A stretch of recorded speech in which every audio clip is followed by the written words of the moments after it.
Okay, so this is a bag we place over the jack to keep some water off while you're storing it. But there's two switches here. One's to turn the light on and off. One is to raise and lower the unit. There's also a cap on the top. You can pop this rubber cap off and you'll be able to use a hand crank to run this manually. So if there's a power failure, there is a means to run that by using a hand crank in an emergency. These are your propane tanks. Now we do fill these. You can remove these to get them refilled by loosening this wing nut on the top.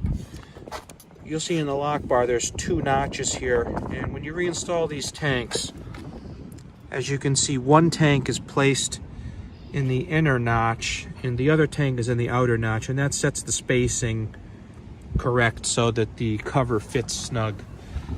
When you go to use this, you're going to turn both tanks on, and this knob in the center, you turn left or right, and you'll see that there's a pointer pointing to your left tank in this instance, and that means you're running off your left tank. Now, when that runs out, you'll see it'll turn from green to red. Red means there's no gas in your selected tank, and this will try to use the second tank as a backup source. So periodically check that. When you see it's turned red, that means one tank's empty. You may want to try to get it refilled at some point. When you're storing this unit, for safety, you're going to want to turn these off if you can, if you remember to do that when you're parking it for storage. There's also a red key switch down here, and you're going to want to shut this off as well. And this red key switch, what it actually does is turns off your battery bank, and that'll shut off your batteries from the inside, the stuff inside your unit, just so that they don't discharge while this is sitting unattended. There are a couple more things out here we'll just talk about briefly. There is, you'll see in your wiring cluster here, there is a circuit breaker mounted on the side of the frame. That's this black box. That's actually for the inverter that's installed inside the unit, and that may be something just to keep in mind if one day your inverter doesn't work. Just remember where it's located, and you can always come out and check that.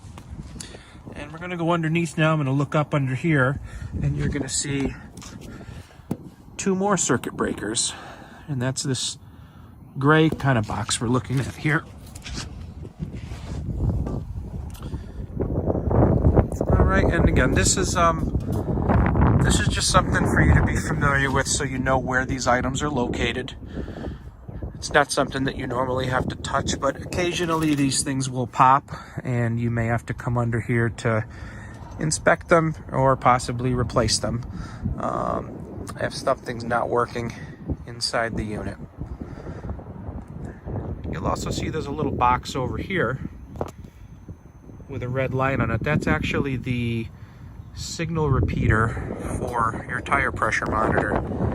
And again, it's not something that you have to mess with, but I just like to show everybody where the components are located on their unit so they're familiar with this stuff. There's a light switch over here. That's just to turn that front light on and off. Now in the storage compartment, we put a couple things. Your power cable is in here. This is a detachable cord. I'll show you where this goes as we walk around the unit. And this is a 30 amp plug right here. At the campground, you're going to find this plug. This is a 30 amp 110 volt plug. Even though this looks like, or might look like, a dryer, don't plug this into a dryer. That's 240. You'll break your camper. Campers are 110 only. So when you plug this in at home, you have to use a special adapter, which we give you. So just make sure that you use an adapter and don't try to force this into any other plug. Just a regular 110 plug. There's a crank handle in here too. That crank handle is the emergency crank that can be used. So you can crank this front jack using that crank handle. If you lose power and it doesn't work, you can crank it manually. That crank handle also gets used for your stabilizer legs. So you'll see one sticking out here. That's to lower your stabilizer legs down. Now those are not for lifting the camper up in the air. Those are just to stabilize. You'll also see over here where your spare tire is located, it's hung underneath the camper. And you'll see a port over here. And if you line that up, that crank will lower your spare tire if you ever have to access that. There's also a tube here which you can open from either side of the camper. And this is a storage tube where you put your sewer hose.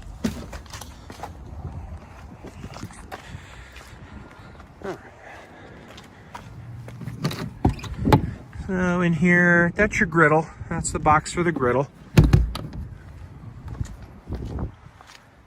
That's the vent for your furnace if you're using the heat inside. These are your refrigerator vents.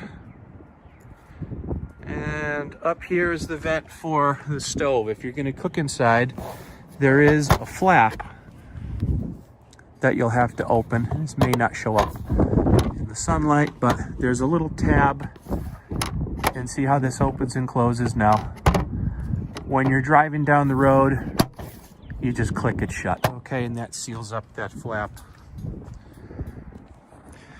The fridge is controlled from the inside, so those are just access for service and maintenance. That's not something you have to mess with.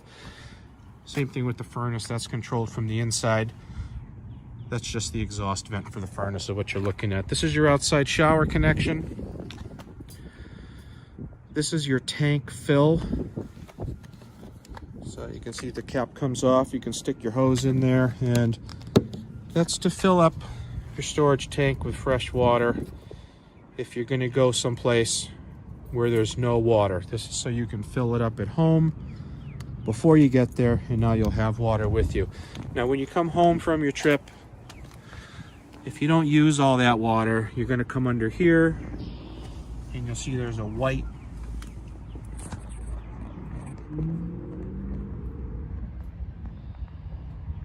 fresh water drain. That drains off your unused fresh water. Now if you walk around to the back, you'll see your other water connection, which is city water. And this is just like a garden hose, except you should use an RV drinking water safe hose, but it's the same connection. You just screw your hose into there, and this is what you'd use at a campground. You just connect your hose in. Now this doesn't fill your tank. This gives you direct water from an outside source. So if you go to a campground, you're probably going to be using this. But if you go to a state park where there's no water, that's when you're going to fill your onboard storage tank. There's a cable inlet, satellite inlet. This bottom port is for winterization. That's an antifreeze inlet. And this top port is your tank flush. This is used to empty, when you empty your holding tanks, which I'll show you in a second, is when you would connect into this. And that's gonna flush your black water tank so it rinses. It's a built-in rinse system. So this would be when you're all done camping now, or when these tanks fill up. You're gonna come over here, you'll see a large gate valve with a black handle, and you'll see a small gate valve with a gray handle. The gray handle is for your sink and shower waste. Black handle is for the toilet waste.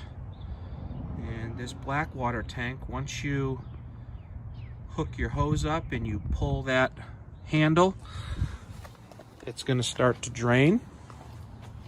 And that's when, if you have a hose nearby, you're going to want to connect it into this port and allow it to flush. That'll take about a minute or two, and that'll rinse the tank out for you so it's clean. There's a gauge inside, and you'll be able to see when those tanks are full and they need to be emptied as well. Now this is where the water filter is located. This is optional. It does come with a filter. The filter should last you 1 year. After that, if you'd like to buy a replacement filter, you can install it and it goes right back there. So this is the vent for the water heater. And again, this is controlled from the inside, so you really don't have to mess with this. This is just something that, you know, when it's you bring it in for maintenance or to get winterized, that's when we're gonna go in there. Down below here, that's the gas hookup for the outside griddle. The griddle attaches to this black rail. It's on the side of the unit. Over here you have an outlet for power.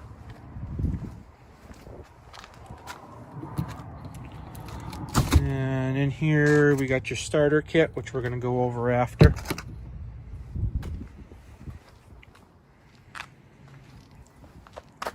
We're going to go through your steps and your awning.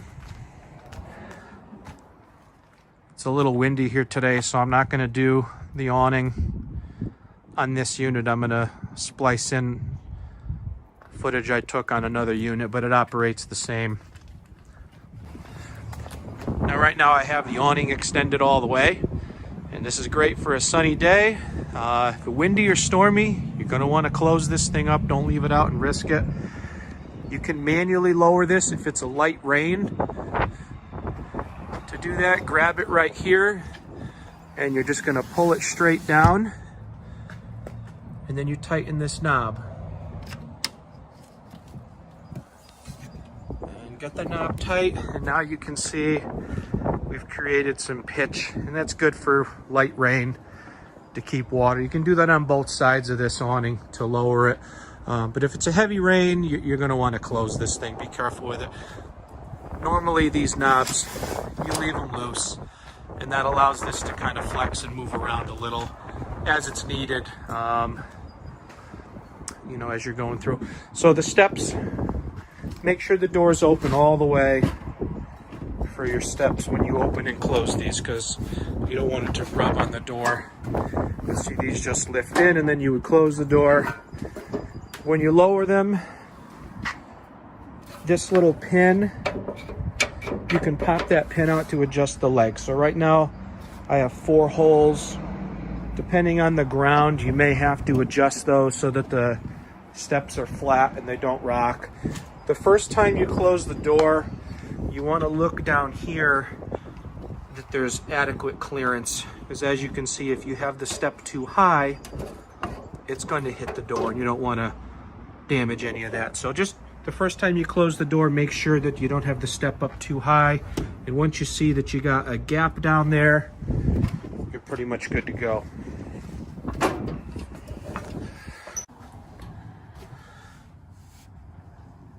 This is the main panel for operates a lot of items in here. You're going to see some light switches over here, interior lights, so that turns on all these ceiling lights. These lights, by the way, there's a button. You can turn them off individually. So if you don't want all of the lights on, you can shut them down individually. There are extra lights. You'll see there's one over here. There's one over here. You can turn these on. You just push the button. So that's the interior light. The porch light is the yellow light that's on the outside.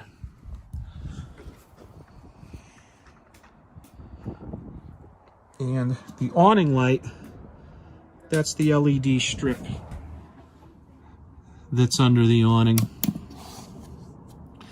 These are your holding tanks up here. This will check the level of your tank. For example, if you wanted to check your black tank,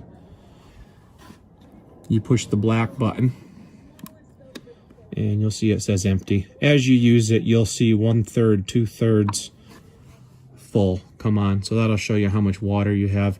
If you want to check your fresh, then you push fresh, same thing. This switch here, this is to open and close the awning. So you see that extends the awning. That closes the awning.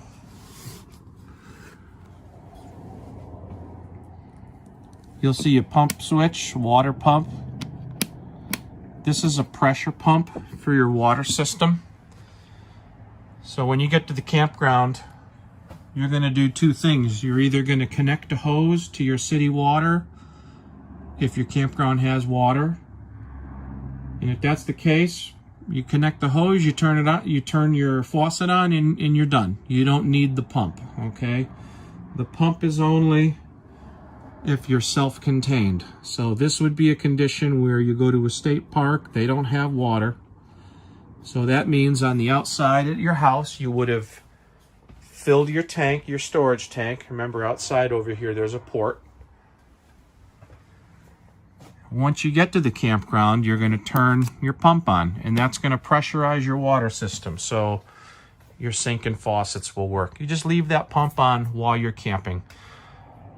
But again, that's only if you're standalone and you don't have a hose connection on your campsite. When you go to a campground with water, you don't need the pump. It's already pressurized.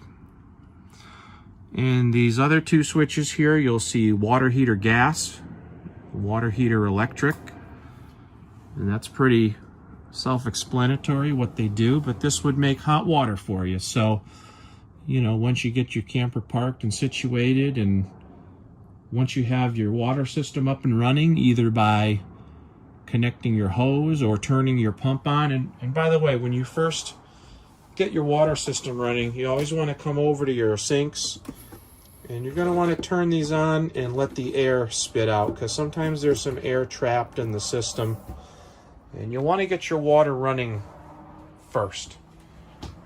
And once you've verified your water's running, then you come over and you can start your water heater. Water heater gas, that'll run it on propane. That'll make hot water anywhere. And water heater electric, that'll make hot water using electricity. Of course, for that to work, you have to be at a campground where you're plugged in to external power. If you're at a state park where there's no power, that's not going to work. So this has to be plugged in to work. But the gas mode water heater will work anywhere. And you turn those on, they take about 20 minutes to heat up. And typically you would leave those switches on while you're camping, so you have hot water anytime you want. It's important that you verify again. Make sure your water is flowing before you turn your water heater switches on, because if you run the water heater dry, you can damage it, and that's something you want to avoid. So just be aware of that. Always get your water system working before you switch on the water heater. So back here, there's a radio over here. We'll turn this on for a second. You're gonna see there's two zones on this radio. Oh boy, a little loud.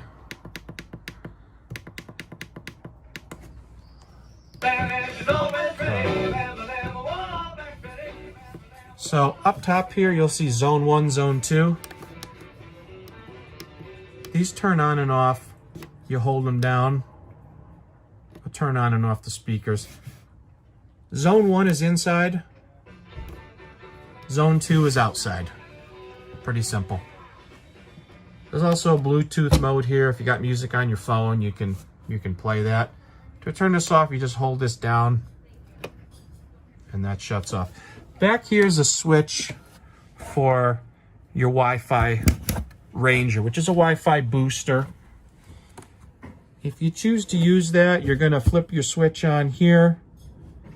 Down here is your name and password to connect to the Wi-Fi, and there's also the control panel IP address. You have to type that address into your browser to configure the Ranger the first time you use it. So that information, the name, password, and the address are listed right there on that sticker if you choose to use it. This panel here, this is the monitor for your solar panel, and this is just here to kind of show you what it's doing. This doesn't require any intervention. You don't ever have to push any buttons on it. It runs automatically all the time.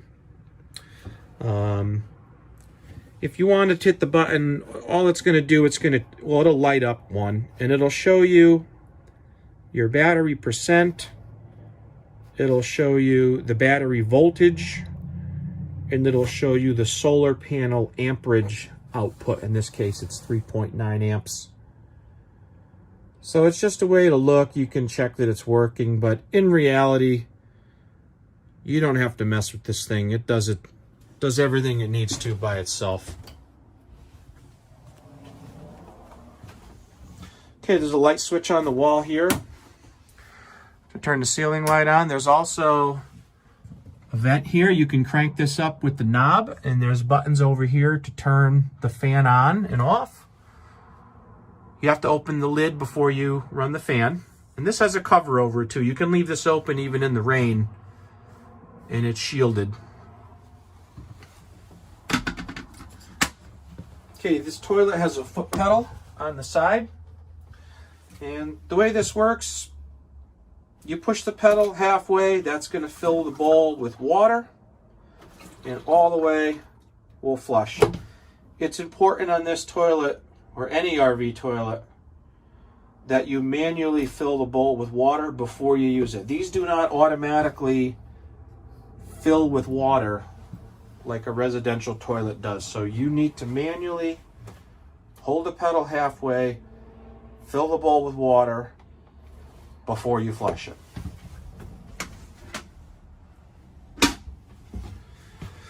So down on the shower, and you'll see this works kind of just like a old-fashioned shower. You set your knobs here and you pull this up, and that makes the water come out of the shower head. Now this also has a preheater down here. They call it a water miser. But what this does, if you're camping someplace, so this would come into play when you're at a state park or someplace where you don't have a water connection. So this means you're running off your onboard water tank, and you're using your water pump in order to create pressure. So before you take your shower, what you would do, you'd come in here, you'd turn your knobs on, you'd pull this up, and instead of sending all that cold water down the drain while you're waiting for it to heat up, if you choose, you can lift this lever. When you lift this lever, it's going to stop the water from coming out of the shower head, and it's going to return through this blue pipe into the water tank. And this is going to turn color for you. It's going to turn from blue to white once it reaches warm temperature. So once you see that's turned white, then you flip this down to the normal position, and you'll be able to get regular, you'll get your warm water out of here. Now, you don't have to use this. This is entirely optional. In fact, when you're at a campground and you're connected to a water source, you cannot use this. It won't function. So this stays in the down position. That's the normal position, where this works like every other shower, in an RV or in a house. But if you're camping someplace, again, where you've got your tank and you're trying to save your water and conserve, this is a really important feature, because normally when you go to take a shower, you turn it on, you're sitting your hand in there, you're waiting for it to warm up because you don't want to step into a cold shower, but you're just sending all that water down the drain, and once it goes down the drain, it's gone. So by flipping this up, it's going to recirculate that water until it's at proper temperature, and that way you step into an instant warm shower, and you haven't wasted any cold water. And you don't have to use that. You can leave it in down position all the time, and it'll function just like a regular shower. Down below here, that's your propane leak detector and carbon monoxide detector. That's the fuse panel. Just push that and it opens. This has all your fuses and circuit breakers in it.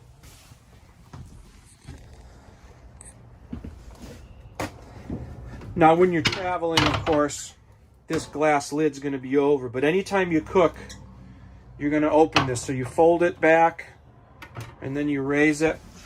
I'm going to light the top burners just for demonstration, but you would you would push these knobs in. They lock, by the way, so you have to push them in when you turn them. And then push your igniter. That's right here, your igniter. And it's kind of like a gas grill. You just hold this down until it starts. Very simple. You don't have to do all three. I just did that for demonstration. Now, the oven, there's an extra step. You're going to see on this knob, again, you have to push this in. It's a little finicky. You're going to turn it to where it says pilot on, and there's an arrow. And once this knob lines up, you're going to push this in with your thumb. You can see how it clicks. Open the door because you're going to want to see what you're doing here. I'm going to see if I can prop the phone up. So, with my right hand, I'm going to hold this knob in. With my left hand, I'm going to push my igniter. And now you'll see my pilot flame. And you're going to keep holding that knob in. You got to hold it about 20 seconds. And after 20 seconds, you can select your temperature. So 350, and now you see the big burner just kicked on. When you go to shut this down, you're going to turn it all the way to the off position. That shuts off the burner and the pilot. Anytime you're using this stove or oven, make sure the glass is up. Make sure the fan is on. You should have a window open, and remember to open the flap on the outside for your stove vent so you get airflow through here. The oven vent is back here, and this area gets warm when you're using the oven, so make sure you don't put towel or paper plate or anything back there, because that could be dangerous. Make sure the glass is up when you're using the oven. When you're going down the road, you're going to close this thing up like that. In this drawer, a couple of goodies. So that's your water filter that this unit. This gas hose, this is for the outside griddle. That's if you want to connect in the griddle. That's a remote control for the radio. And this is the remote control for the TV, which, by the way, is a 12-volt TV. So this will work even when you're not plugged in. This can run off your batteries, which get recharged by solar. So this will work all the time. There's also a DVD player built into this TV too. Right on the side, you'll see it's got a slot for a DVD. This is on a swivel bracket, so you can turn this and move it around a little bit. Now I want to show you back here. You'll see there's a little green light and there's a switch. There's a little button, and it turns that light on and off. And what that does, that turns on your antenna for TV. If you go somewhere with cable, you have to switch that off. But over here, we're not using cable, we're just using your antenna. This is to rotate your antenna, by the way, that knob that's on the ceiling. One thing you have to do, you see there's a menu button. Whenever you move this to a new location, you have to go into your menu. You have to go to channel, and you have to go down to auto scan. And you just use the arrow keys on the remote. And you have to run auto scan on this TV in order for it to pick up all your local stations. So you do that once you get the camper situated. Over here we got about 30 stations off that antenna. It works really well.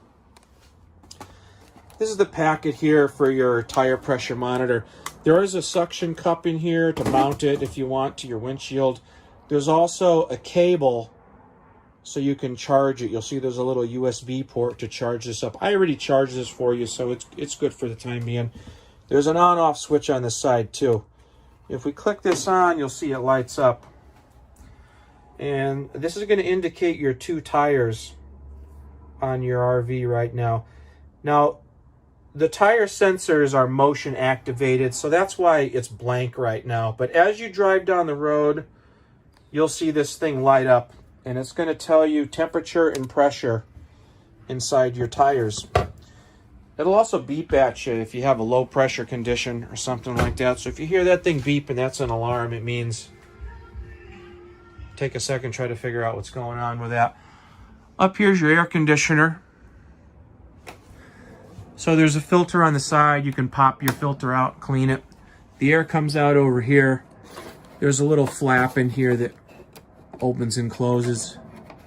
Actually, that's what this little lever here is for. You can open and close where the air comes out, either the front or the back. Knobs over here to turn this on. You got high. You can do high fan, or you can do high cool. There's a thermostat here as well you can run. This will set the temperature. You'll figure this out when you see it. It's pretty simple. So this is the thermostat. This is if you want the heat. And this is real simple. You just basically slide this up. And that'll start your furnace.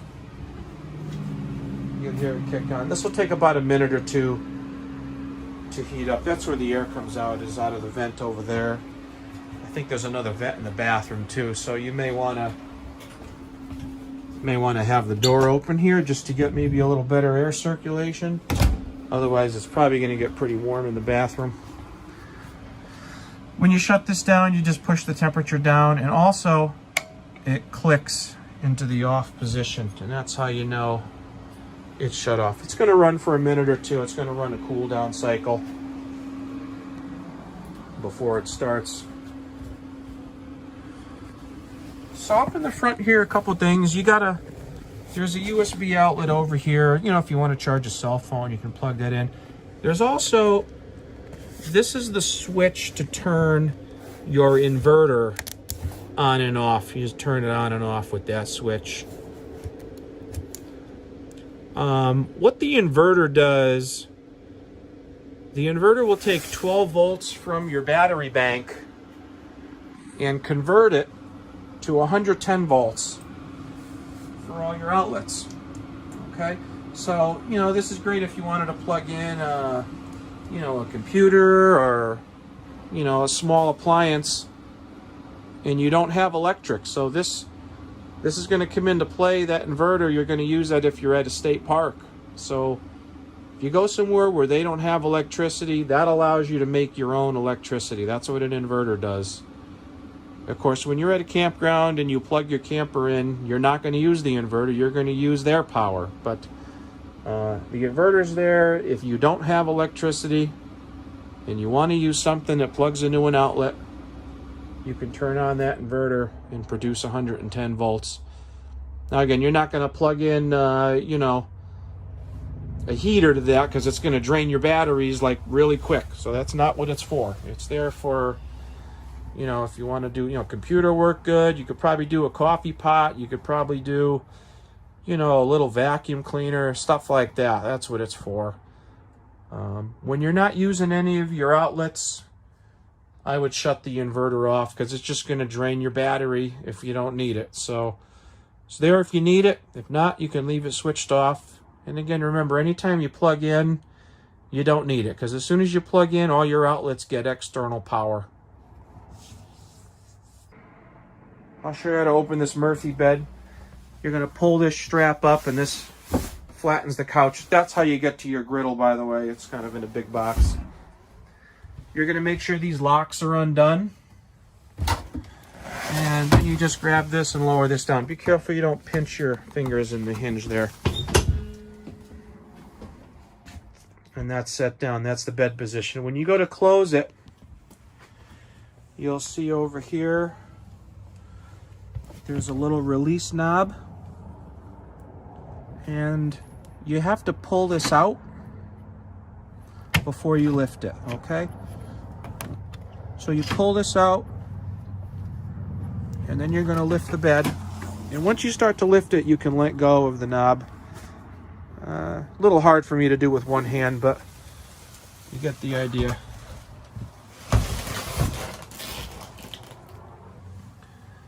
And then you can relock that for travel. And you'll probably want to put this up. Just grab it here, just pull up on it. And once you get to here, you might have to reach here and just kind of pop it around to put it back to the couch position. These also have little footrests too. You can pull this, and that sends the footrest up. When you go to close this footrest, I just want to point out, don't push down on here, because you could break it. This has to be rotate to go in. So it, like when your feet are here, if you pull in with your feet, that's gonna, so don't push straight down. You got to pull in to close it. You check that out the first time, you'll see what I mean. They're a little different from the way a residential one may operate. So when you're driving down the road, you should have this in the locked position. Or of course, if you'd like, you can leave the bed down too. You can certainly leave the bed down when you're traveling, and that's okay too. But if it's up, make sure you remember to put the locks in place. This table also you can make into a bed too. This is sitting on a pole and two little brackets on the wall. The table, if you just grab this and pull it straight up, it'll pop right off. And if you wanted to lay it down, it'll sit right on these little pucks right here and lay flat across. And that's how you can convert that into a extra bed area if you needed to. All right. You guys have any questions, you can call us. If we're not open here, you can also text us, our main number. You can send a text, and I get them right on my phone, or if I can help you out, I will. And you can also email us as well. Try to check emails on a regular basis. Okay, in the bucket is your starter kit, and I'll go over some of the items in here with you. So this is a wash and wax. This is used on the exterior. This is a non-abrasive cleaner. It's something that's safe to use on the roof, the awning, your car. It's a nice soapy cleaner to use to keep it looking nice. There's also some RV marine toilet paper. Now this paper is special for RVs because when it sits in your holding tank, it will dissolve. And that's to prevent clogging and to prevent fouling the sensor that tells you how much water's in the tank. So make sure you use RV marine paper when you're out camping. There's also a 25-foot freshwater hose, and this is just like a garden hose, except this is drinking water safe. This is what you use to put water into your camper. And this is a waste hose, so this is what's used to empty the camper. On the other side, remember where you had the cap, where your black and gray valves are. You take the cap off, this screws on, the other end goes into the port in the ground. This is the electric adapter. This goes on the end of the cord, and this converts from a camper plug, which is a 30 amp, down to a 15 amp, so you can plug this in at home or with an extension cord if you need to. Inside this bag are 4 pouches or 3 pouches of the chemical for the toilet. And before you go camping, you take 1 pouch, you flush it down the toilet, and that stays in your holding tank while you're camping. The last item is the water pressure regulator. This screws on to the faucet at the campground before you connect your hose. And that's to limit the water pressure coming into your camper so that it doesn't damage anything inside the unit.